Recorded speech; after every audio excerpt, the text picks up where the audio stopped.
Hello friends, today I want to talk about a topic that continues to come up not only for myself but also amongst my clients.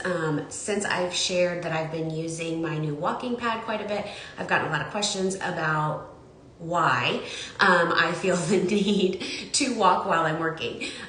One, I feel so much better when I do. I have a ton more energy and focus. When I'm sitting, I tend to start to fade slowly and get really tired. But I want to talk a little bit about the idea of starvation mode and if it even really is a thing. So we've heard that for a long time in the diet industry, is that you have to be careful that you don't put your body into starvation mode. But the thing is that starvation mode isn't really a thing.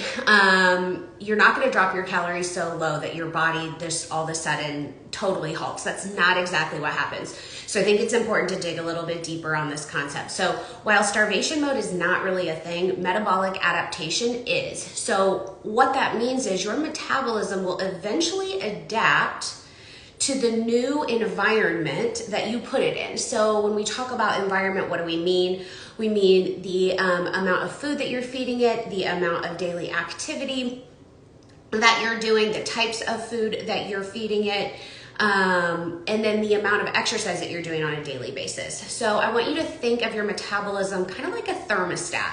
So just like your thermostat is designed to keep your house at a certain temperature, our metabolism is designed to keep things kind of status quo within our body.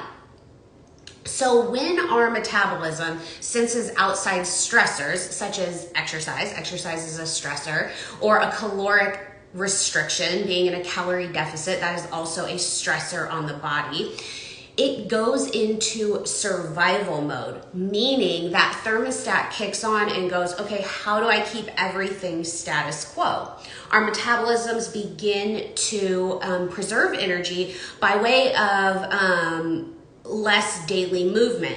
So we'll talk a little bit more about that in a moment.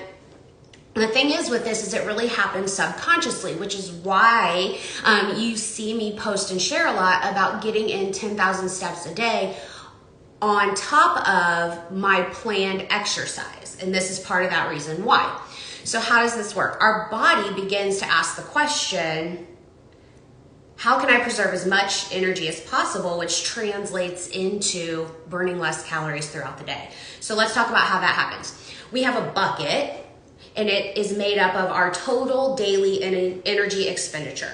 So that's made up of our BMR, your basal metabolic rate, which is made up of factors, your height, your weight, things like that you really can't influence. They're influenced genetically for the most part. Your TEF, your thermic effect of feeding. So how much energy, how many calories are needed to break down the foods that we're consuming.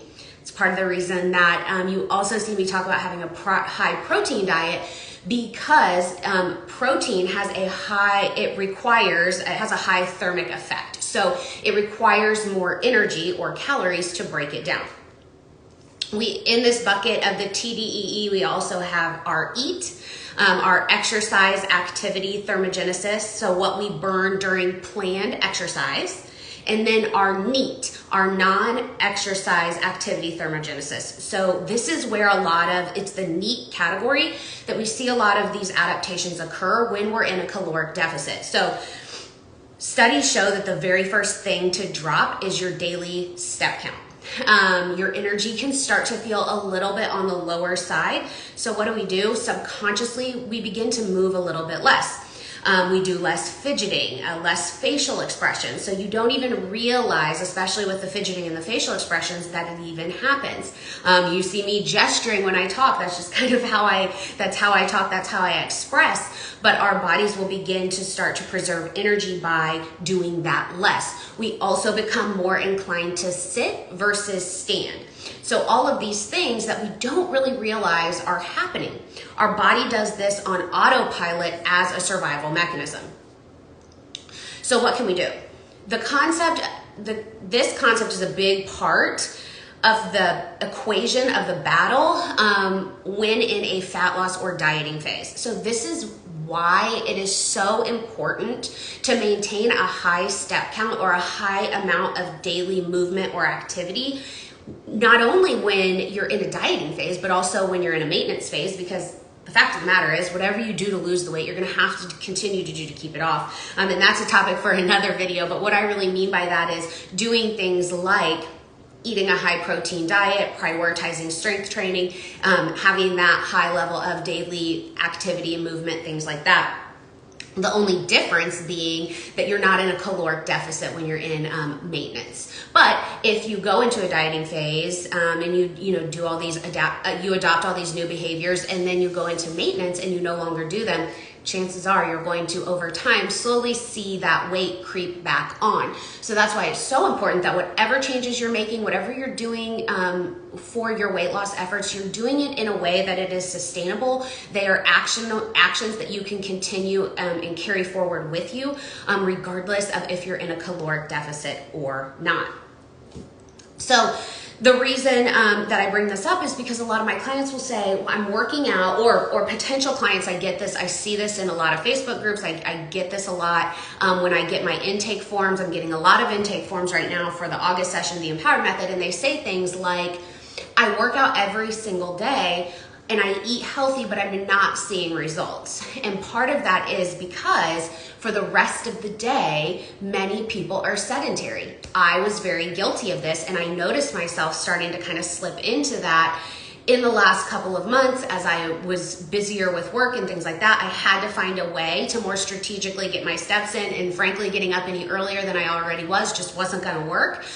So I invested in a walking pad. That's what works for me. For other people, that might look like taking a couple, 5 to 10 minute walks throughout the day. I did that for a period of time, but right now it's hotter than Hades. So doing that multiple times a day is not something that I got really excited about doing. So I was like, how can I do this in a way that I can continue to do even when it's winter or the weather's not cooperating? So that's what works for me. It doesn't work for everybody. You kind of have to take it and make it your own.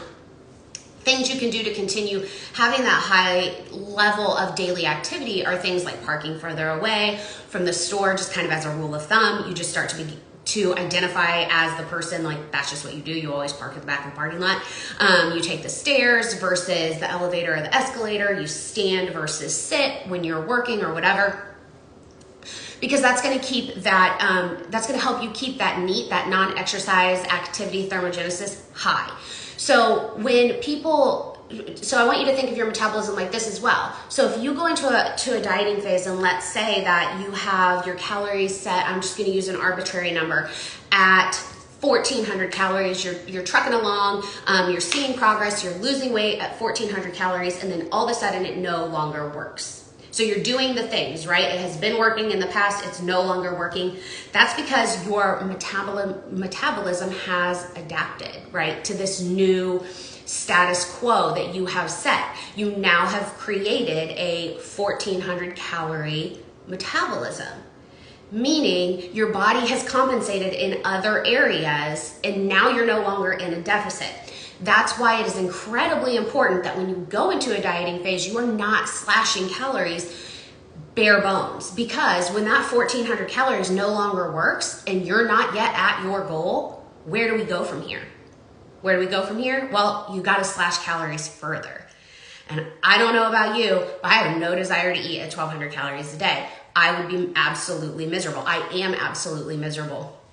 So another reason why you want to make sure that you're really seeking either using a calculator that is not going to slash your calories, which can be hard to find if it's not something that you have experience with, or find someone that can help you that knows what they're talking about, because you're going to have to continue to decrease calories over time to continue to see results. And so that's why it's really, really important that you start on a higher end. I always tell my clients, I want you eating as much as you can, as long as you can, while still losing weight. And this is why.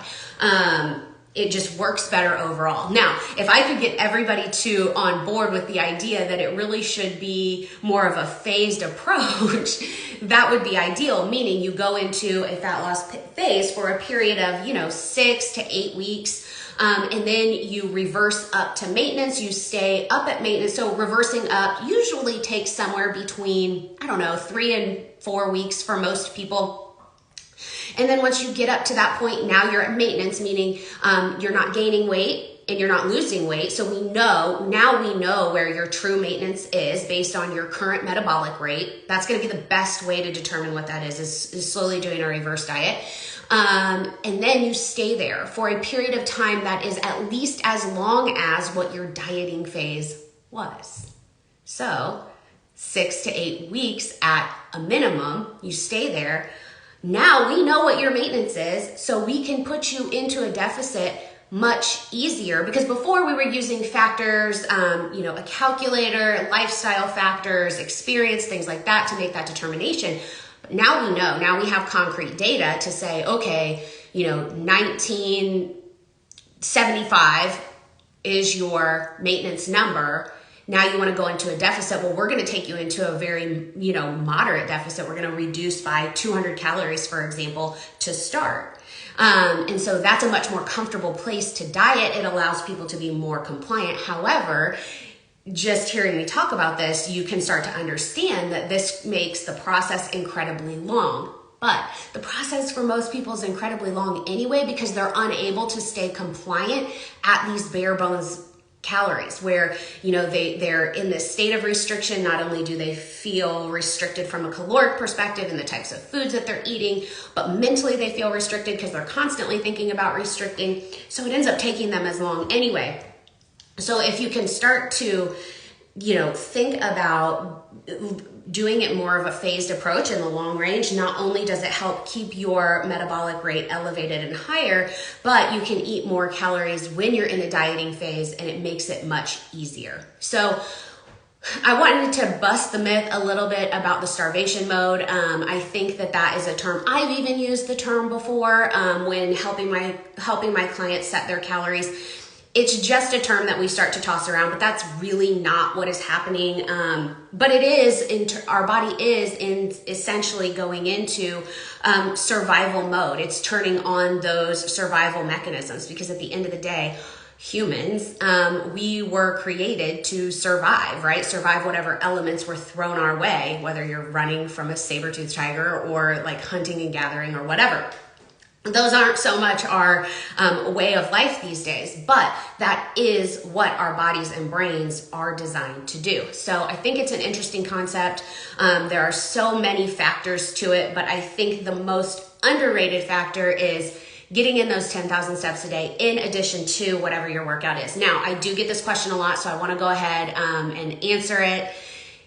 People will ask me, do you do, like if I do a run day, some people have followed me on my running journey, do you do your run and then an additional 10,000 steps on top of that? For me, no. I'm talking overall, I'm looking at trying to get in 10,000 steps a day in addition to whatever my workout is. And so that's probably that verbiage is what makes it seem like I'm doing it on top of running.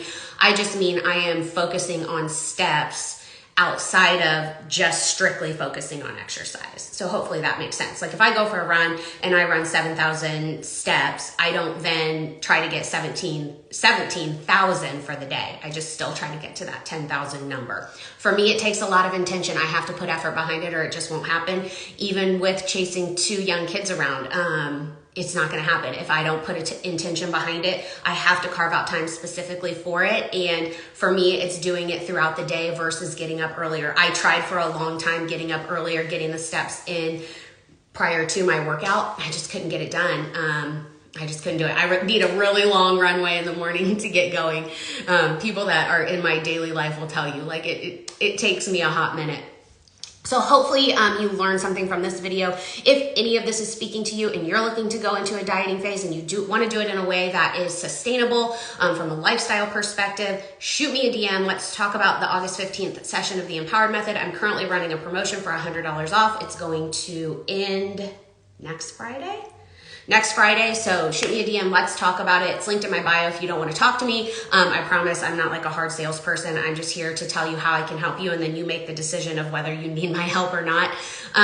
So you can go there and find it yourself. The code is all lowercase, start strong for that discount. If you're like, hey, cool, I want to sign up, but I don't want to talk to you about it, there's the information for you. So if you found this helpful, please send a friend over my way. Tell them to watch this video. I do think it's super informative. This is something I've been studying quite a bit bit over the last couple of months, and I just find it wildly interesting. So I'm constantly looking for ways as I creep closer to that 40 number to keep my metabolic rate elevated as high as humanly possible, because I know that time is working against me from that perspective. So I hope that it was helpful for you, and I would love to chat with you, get to know you, see how I can help you, and I hope you have an amazing weekend.